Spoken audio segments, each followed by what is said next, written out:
অভিশপ্ত বাড়ি। রাত তখন প্রায় 2:30।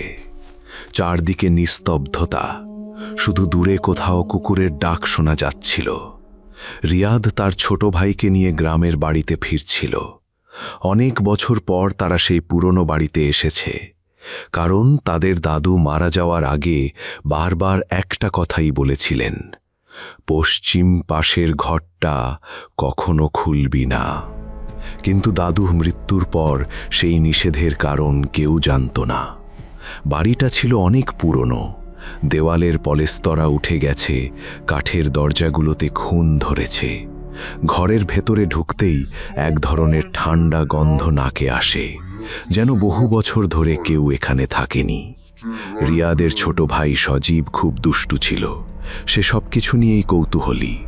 বাড়িতে ঢুকেই সে পশ্চিম পাশের তালাবদ্ধ ঘরটা দেখে ফেলে আর বলে, ভাইয়া, এই ঘরটা বন্ধ কেন?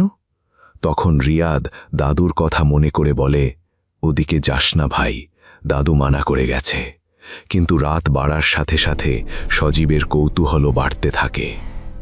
রাত 3টের দিকে হঠাৎ পুরো বাড়ির বিদ্যুৎ চলে যায়। চারপাশ অন্ধকার। ঠিক তখনই ওপরতলা থেকে ঠক ঠক ঠক শব্দ ভেসে আসে। মনে হচ্ছিল কেউ ধীরে ধীরে কাঠের মেঝেতে হাঁটছে। সজীব ভয়ে রিয়াদের হাত চেপে ধরে। ভাইয়া, ওপরে কেউ আছে নাকি? রিয়াদ সাহস করে মোবাইলের ফ্ল্যাশ জ্বালিয়ে সিঁড়ির দিকে এগোয়। ওপরে উঠতেই হঠাৎ শব্দটা বন্ধ হয়ে যায়। চারদিকে নিস্তব্ধতা। কিন্তু পশ্চিম পাশের সেই বন্ধ ঘরের সামনে গিয়ে তারা থমকে দাঁড়ায়। দরজাটা আধ খোলা, যেটা সন্ধ্যায় সম্পূর্ণ বন্ধ ছিল। ভেতর থেকে ঠান্ডা বাতাস বেরোচ্ছিল, আর খুব আস্তে আস্তে কেউ যেন কাঁদছিল। সজীব কাঁপা গলায় বলে, ভাইয়া, নিচে চল। কিন্তু রিয়াদের কৌতূহল কাজ করে। সে দরজাটা ধীরে ধীরে ঠেলে খোলে। ঘরের ভেতর সম্পূর্ণ অন্ধকার। হঠাৎ মোবাইলের আলোয় দেখা যায় ঘরের মাঝখানে একটা পুরনো কাঠের চেয়ার, আর সেই চেয়ারে কেউ বসে আছে। লম্বা চুল, মুখ ঢেকে রেখেছে, মাথাটা নিচু। দুজনেই জমে যায়। ঠিক তখনই খট শব্দ করে চেয়ারটা নিজে নিজে নড়ে ওঠে। মেয়েটা ধীরে ধীরে মাথা তোলে। তার চোখ দুটো সম্পূর্ণ কালো, মুখে অস্বাভাবিক বড় একটা হাসি। হঠাৎ করেই সে ফিসফিস করে বলে, এতদিন পর কেউ এলো। সজীব চিৎকার করে নিচে দৌড় দেয়। রিয়াদও পিছনে দৌড়াতে যায়, কিন্তু তখনই সে বুঝতে পারে তার পা নড়ছে না। মনে হচ্ছিল কেউ পেছন থেকে শক্ত করে ধরে রেখেছে।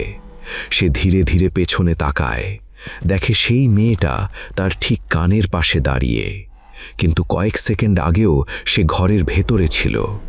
মেয়েটা এবার খুব ধীরে বলে, আমাকে একা রেখে যাস না।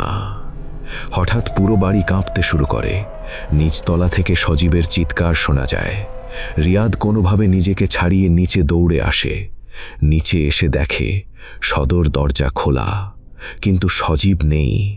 শুধু মাটিতে কাদা মাখা ছোট ছোট পায়ের ছাপ, যেগুলো ধীরে ধীরে বাড়ির পেছনের কবরস্থানের দিকে চলে গেছে। পরদিন সকালে গ্রামের লোকজন কবরস্থানের পাশে সজীবকে অজ্ঞান অবস্থায় খুঁজে পায়। কিন্তু সেই ঘটনার পর থেকে সজীব আর কখনো স্বাভাবিক ছিল না। সে মাঝরাতে ঘুম থেকে উঠে একই কথা বলতো, ওই আপুটা এখনো একা বসে আছে।